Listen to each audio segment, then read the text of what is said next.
I had a Ritz cracker that is really dry. Okay, welcome everyone. Today we're going to be talking about Watergate. Woo! Alright, Watergate, which for the past 4 decades has remained one of Yelp's worst ever hotel reviews.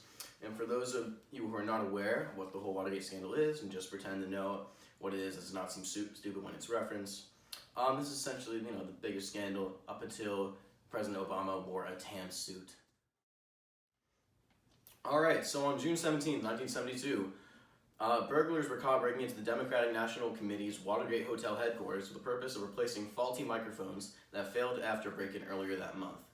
The burglars also stole multiple copies of many top-secret documents, along with, tapping wires. The burglars were found to be linked to the Committee to Re-elect the President, or CREEP, which is a fitting title for a committee about a man who looks as if he constantly has to shit his pants. Poo-poo. The break-in story is handed to two Washington Post reporters, Bob Woodward and Carl Bernstein. And the story lands on the front page, and in the story they link the burglary to CREEP, which is, the committee. It is also found that one of the burglars is an employee of CREEP, linking the burglary to the president, which is not great for him. Alright, so with more and more evidence arising of White House aides and staffers being connected to the burglary, Nixon is beginning to question his trust in his inner circle.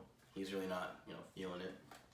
Remember the reporter mentioned earlier, Bob Woodward? Yes. Later that year, in October, he arranged to meet with his confidential source. His source, aka Deep Throat. Yeah, I'll give you a second. You can try that. Deep Throat discloses that the CREEP employees are not only involved with break-in, but involved in many political sabotage schemes against enemies of Nixon. So a lot's going on there that does not look good for Nixon. And despite all the hoopla and hullabaloo surrounding the Watergate scandal, it is still a relatively underreported scandal at the time. Many people just kind of put it off. And so that November, Nixon won the largest electoral college victory ever in United States history, winning every single state except for Massachusetts, which is, good, nice job. The following January, the burglars are tried in federal court along with the organizers of the break-in who worked for CREEP. The judge unusually grilled the defendants on whether anyone higher up was involved with the break-in. The men also claimed they did not know who paid for their legal bills. So they had no idea who's funding them, who's paying for who funded the break-in, who's paying for the job they did, and who's paying for legal bills. And in February, the Senate creates a committee in order to investigate if Nixon's campaign involved illegal activity. So they wanted to see if Nixon's landslide victory had any problems with it, because that's mainly associated to, break-in, Democratic National Committee. You guys follow. Nixon asked one of his head staffers, John Dean, to resign. However, after telling Dean that he plans on removing his top aides, Dean does not plan on being the lone fall guy. He does not want to be blamed for the whole, conspiracy cover-up, all the problems associated with the break-in and all that. He asked that the aides also resign with John Dean so that he is not the lone person who's blamed for everything. Later that month, Nixon asked his two top aides to resign.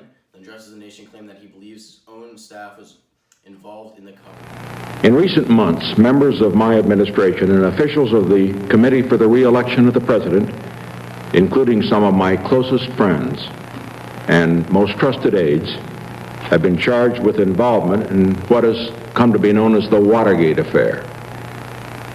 These include charges of illegal activity during and preceding the 1972 presidential election, and charges that responsible officials participated in efforts to cover up that illegal activity.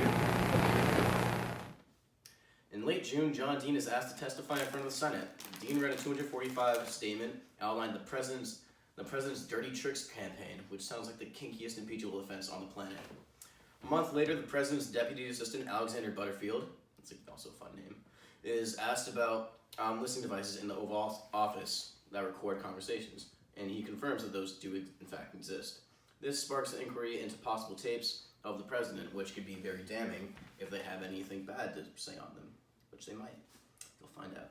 Special prosecutor Archibald Cox, again, plans to subpoena Nixon's tapes, but doesn't for a week. Don't really know why.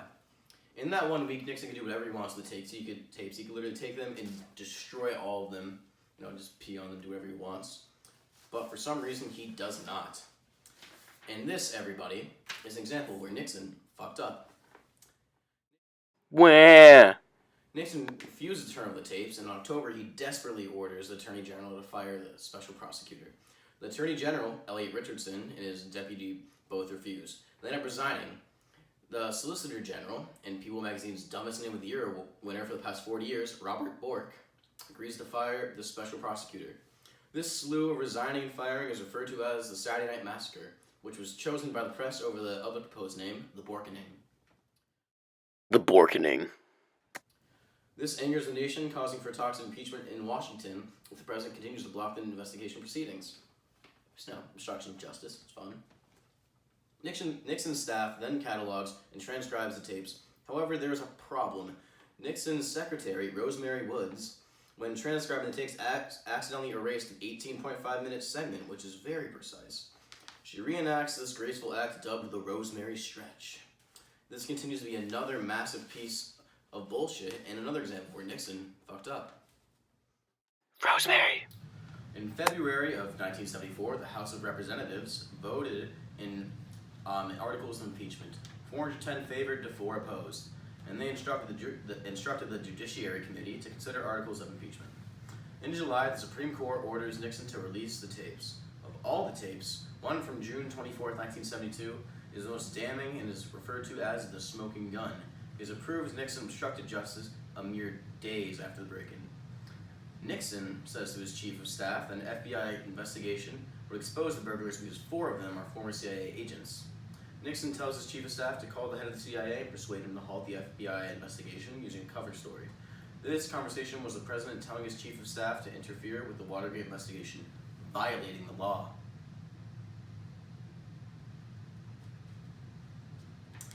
On July 27th, the House Judiciary Committee passes an article for impeachment for obstruction of justice. In 3 days, Congress passes 2 more articles of impeachment. Nixon resigns on August 9th, 1974 in order to avoid impeachment and a trial in the Senate, which could lead him to go to jail. The legacies of Watergate, going back before I move on, everyone knows Nixon was pardoned, but they did, everyone knows. Okay. Legacies of Watergate reverberate on a national scale. This scandal is a prime example of executive power at its most erratic and lowest point, coming up on recent times. This scandal induced mistrust in the presidency and lower approval of White House proceedings in the future. And Watergate also drew back on some presidential powers that were seen to be held by the president in prior times. For example, the War Powers Resolution Act of 1973 required the president to consult Congress for some military action. This just being an example of how the president's power is being reeled in. Overall, the scandal showed the president is not above the law, and look at current times, the mistrust implanted in Americans from Watergate is being brought out of the woodworks. Americans were quick to jump on the impeachment Trump campaign when sniffs of obstruction of justice had arisen. Although no articles of impeachment have been made to date, mistrust set in by Watergate caused a faster onslaught of movement by citizens and politicians than when Nixon was first investigated. Thank you for listening.